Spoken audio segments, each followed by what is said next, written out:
Sameena Imam bought a bottle of Bellini on Christmas Eve 2014 to celebrate at a boutique hotel with the man she loved. That bottle would be found in a killer's refrigerator 2 weeks later, next to the shallow grave where her body lay buried. Coventry, England. In December 2014 was gearing up for Christmas. The city center sparkled with lights strung between medieval buildings. Shoppers rushed through Marks and Spencer, grabbing last-minute treats. Office parties were winding down, and people were making final preparations for the holiday. At the Costco warehouse on the outskirts of the city, December 24th was a half-day before the Christmas closure staff were finishing up, looking forward to time with family, to the break from work that the holidays promised. For most people there, Christmas Eve meant wrapping presents, preparing meals, gathering with loved ones. For 34-year-old Sameena Imam, Christmas Eve 2014 represented something even more significant. She'd been waiting 2 years for this moment. Her lover, a man she'd met at work, a man who'd been promising to leave his long-term partner, had finally agreed to make their relationship official. They were going to spend Christmas together at Birmingham's Malmaison Hotel, one of those boutique hotels where rooms have French press coffee makers and designer toiletries. It would be romantic. It would be the beginning of their real life together. Sameena popped out at lunchtime to grab supplies at the nearby Marks and Spencer, a bottle of Bellini for celebrating. Sweet treats to share. Everything was falling into place. By the next morning, she'd wake up on Christmas Day with the man she loved, finally, officially, hers. That was the promise. That was what she believed as she walked back to the Costco warehouse with her shopping bag, excited about the evening ahead.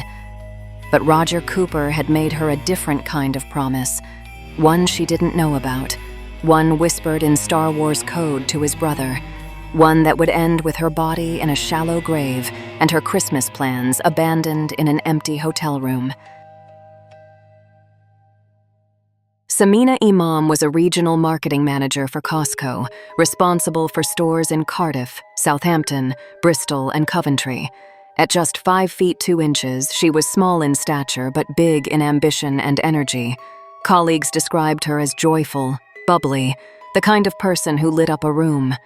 She'd grown up in Ilford, East London, attended Loxford High School, and worked her way up in retail management to a position of real responsibility. She lived in Cardiff, but traveled constantly for work. The Premier Inn in Solihull became a regular stop. She stayed there so often after late meetings or early starts that the staff knew her by name. Her family was close-knit. Her parents in Essex, her younger brother Imran. They'd expect her home for Boxing Day, as always. Family traditions mattered. But for the past 2 years, Sameena had been living a complicated life. She'd fallen in love with her colleague, Roger Cooper. He was the warehouse manager at Costco's Coventry location, technically her supervisor in the hierarchy, which made the relationship against company policy.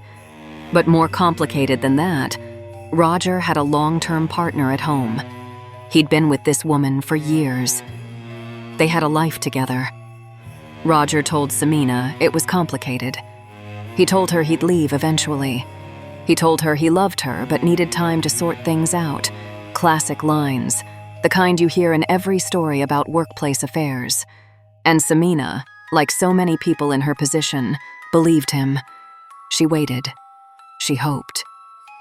She made herself available when he could spare the time, accepted the secrecy, swallowed the hurt of being the other woman. By late 2014, her patience was wearing thin. She was 34 years old. She wanted a real relationship, not snatched moments and secret hotel rooms. In the run-up to Christmas, she gave Roger an ultimatum. Leave your partner, or we're done. Be with me properly, or I'm walking away. Roger agreed. He promised that Christmas would mark their new beginning. He booked a room at the Malmaison Hotel in Birmingham. 2 nights, Christmas Eve and Christmas Day, they'd celebrate together. When the new year came, they'd be a proper couple. No more hiding.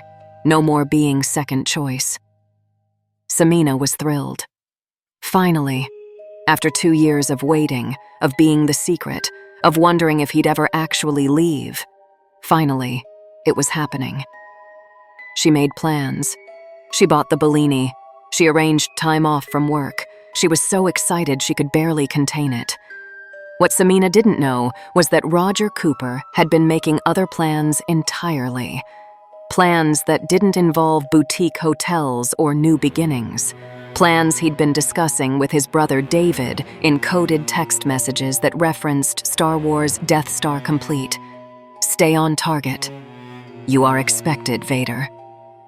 The Death Star, in Star Wars lore, is a weapon of mass destruction. Stay on target is what pilots say before firing, "You are expected, Vader." Vader being Darth Vader, one of cinema's most famous villains. Roger later admitted in court that Vader was his code name for Sameena. The Cooper brothers weren't planning a romantic Christmas. They were planning a murder. The first attempt had been set for December 11th or 12th.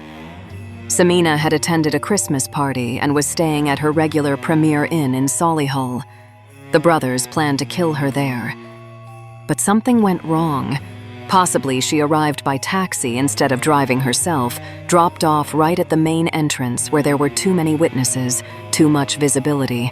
The attempt was aborted.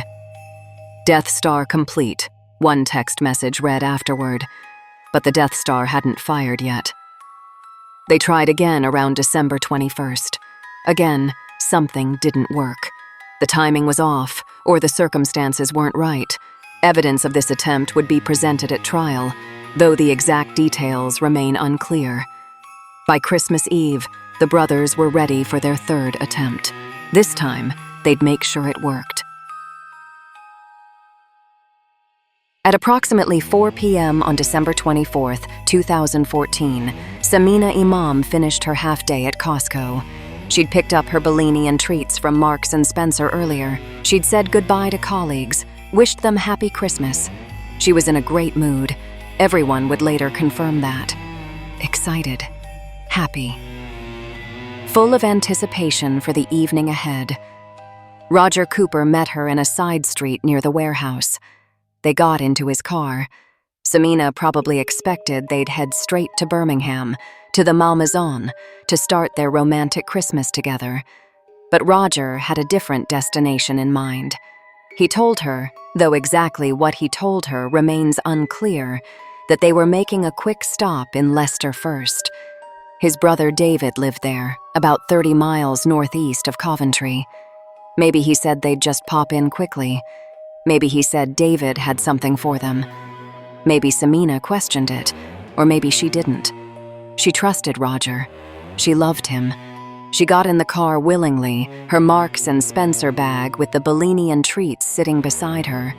The drive from Coventry to Leicester takes about 40 minutes. Automatic number plate recognition cameras captured Roger's vehicle, making the journey along the M69 motorway. Data from Sameena's mobile phone confirmed she traveled that route. Every piece of digital evidence pointed to the same timeline. Sameena Imam left Coventry around 4 p.m. and arrived in Leicester shortly after 5 p.m. David Cooper lived in Hewenden Drive, Leicester. He was 39 years old, a former Army reservist who'd served in the Signals Regiment 6 feet 7 inches tall, even taller than his brother Roger, who was 6 feet 5. Both brothers were enormous men. Sameena, at 5 feet 2 inches, would have seemed tiny beside them. David Cooper's house was ordinary suburban. Nothing about it suggested what was about to happen there. He had an allotment nearby on Groby Road where he grew vegetables, kept a small shed. The shed had a sign on the door that would later seem horrifyingly prescient. "Don't wind me up. I'm running out of places to hide the bodies." When Sameena arrived at David's house around 5 p.m., she was still in a great mood. Roger would later claim in court that she seemed happy when they first got there. But then, Roger claimed, he made a mistake.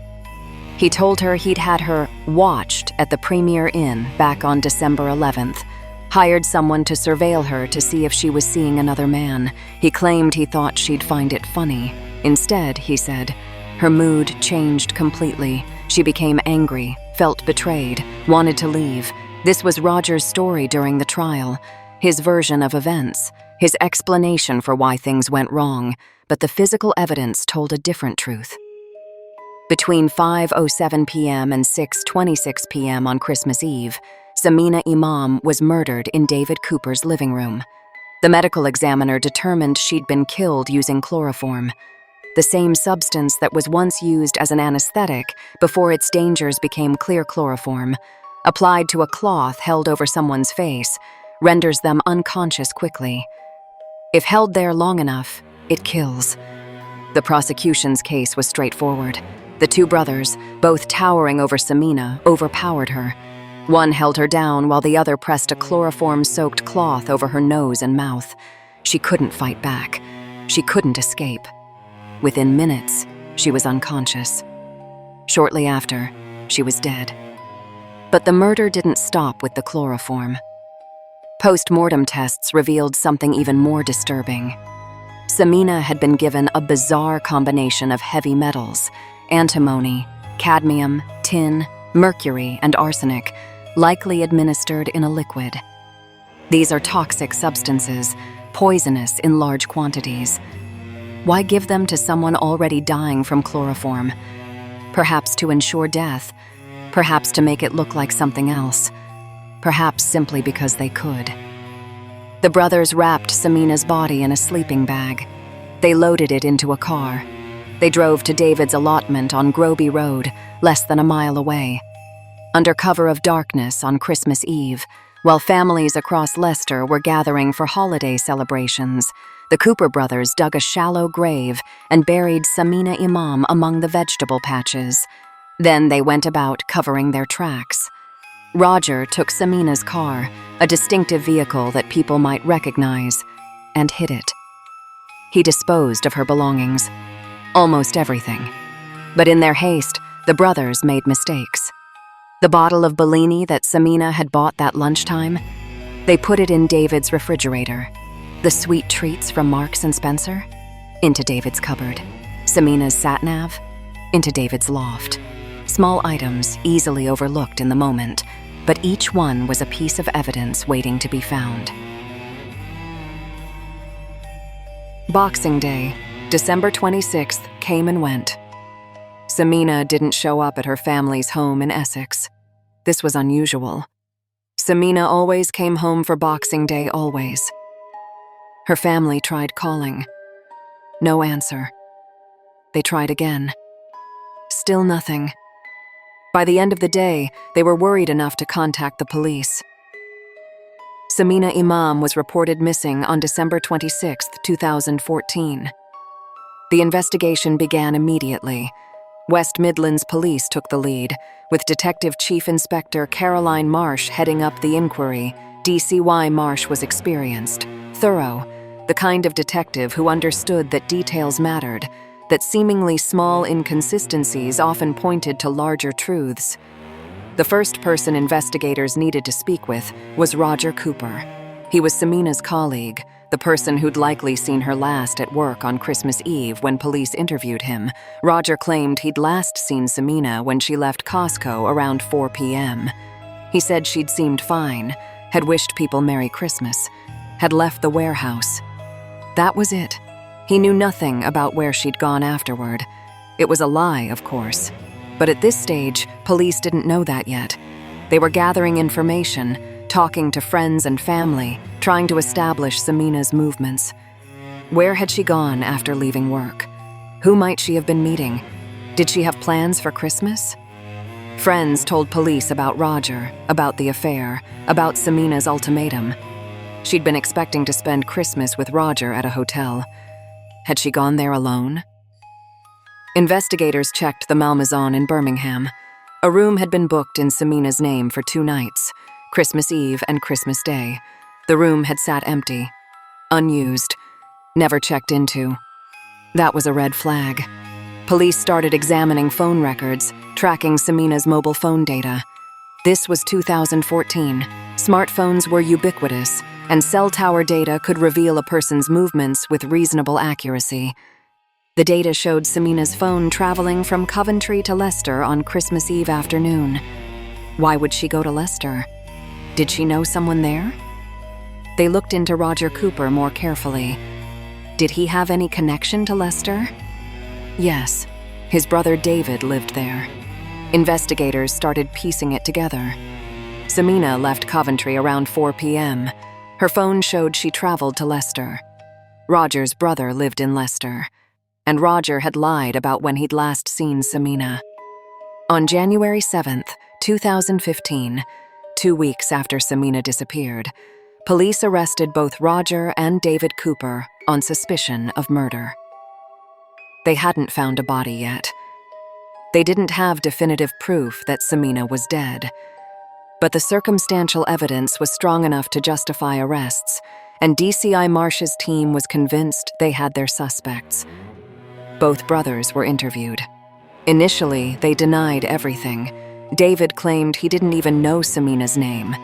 Roger stuck to his story that he'd last seen her leaving work. But as investigators dug deeper, the lies began to unravel.